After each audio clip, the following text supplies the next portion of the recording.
Keith, do you want to start us off? Hi, Keith. I'm guessing you went through a range of emotions this afternoon. Yeah, it was a strange one, really strange game. Lots happened, a lot of different feelings from it at 1-0 down and a penalty down. You're fearing the worst at that moment.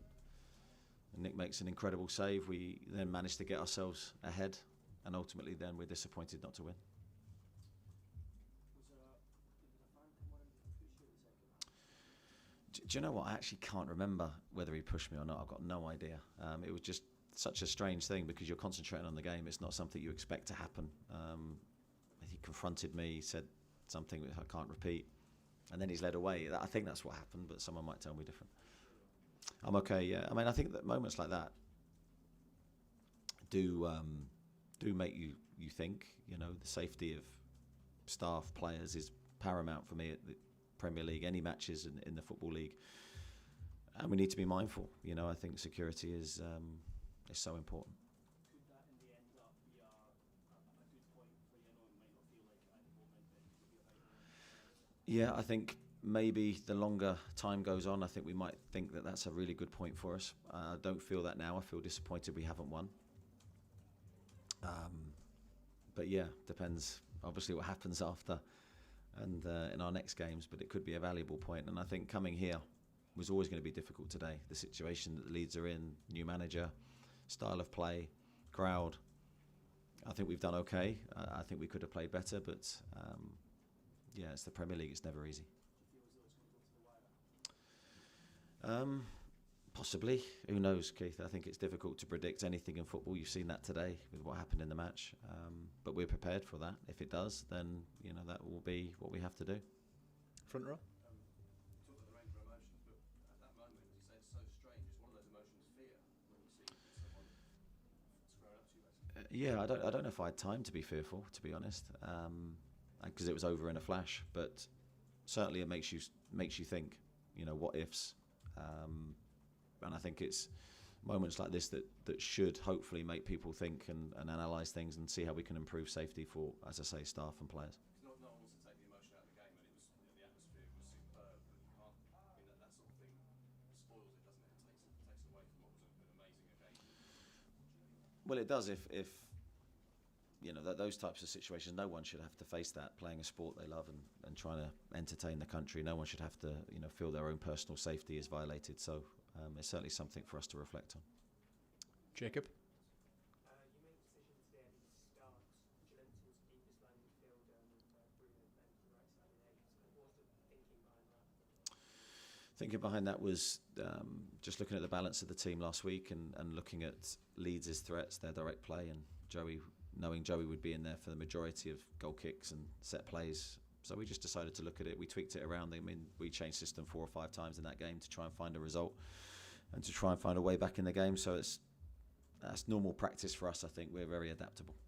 So nothing to do with the fact that sort of you're out without Sean Longstaff at the moment, so there's kind of fewer options in midfield than you might be used to? No, it's just with the players available, trying to find the best team, the best rhythm. But as I say, we're always adaptable. I'm always changing things in running. I think that's important that you have those attributes in your team. Martin. Sorry to go back to it. Did you feel the need to message your wife and family afterwards to say, look, I'm okay? Usual practice for me. I won't speak to them until later on because I'm here talking to you. So no, I haven't. And you didn't want to say what he said to you, but was it a personal insult at you or was it about the club? No, it's very much personal to me. So, but that, that's fine. You're used to it in football. I think it happens all the time. Miles. Sorry. Months ago, you were facing questions about Callum's lack of goals since the start of last month. He's 10 goals now in the Premier League. I guess that wouldn't surprise you given your relationship with Callum.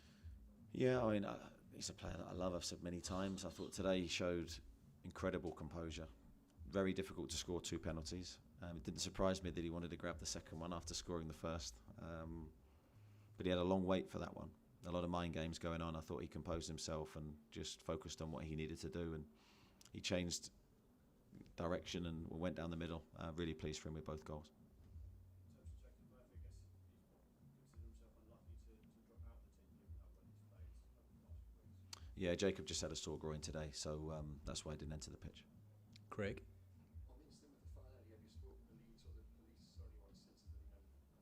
Craig, I've come straight here. Yeah. And following the disallowed goal, you and Jason seemed to have spotted something on the monitor, and you were talking to the officials and referring them back to what you'd seen. What was that? We were told the goal was onside, and then so we were sort of quite adamant. I hadn't seen it. We were just told the goal was onside, and then and then it wasn't. So that was our mistake. Kieran.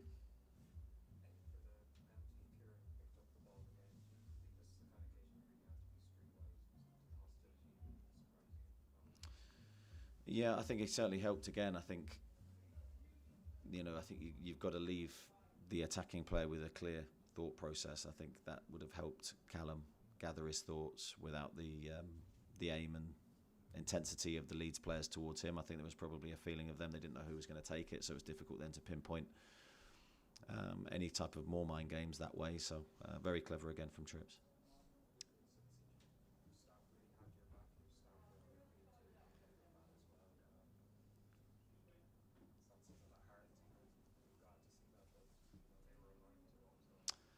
Yeah, I'm glad someone was there. So I wouldn't have fancied my chances, to be honest. But no, I can't really. I didn't really see the reaction of my staff because it was just over in a blink of an eye, and then I'm back to the game, just trying to make sure we do our best for the remainder of the match.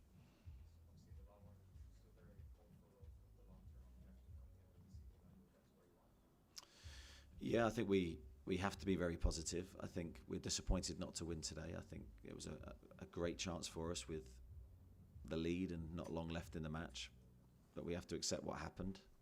It's still in our hands. We have 3 huge games to come.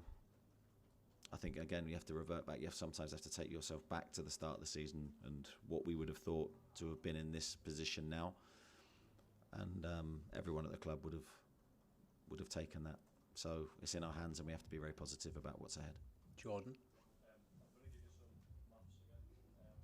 6 points in the year to guarantee a top 4 finish. 2 back-to-back home games where you resigned with a really big opportunity to get over the line. Yeah, I think every time we play at home is an opportunity to win because of the conditions, the arena, the support, the confidence. We've done really well at home this season, so yeah, we love to play there. We'll go there into those 2 games with belief that we can get the job done, but it's never that easy. And it showed today because Leeds with a new manager and a style of play that's very difficult to play against, and a crowd that were in the game made it a really tough match for us. I'll be watching it, yeah, but I'll be watching Leicester, preparing for that game. Martin. No. Okay. Thanks everybody. Thank you. Thanks Cheers. very much, Thank you. lads.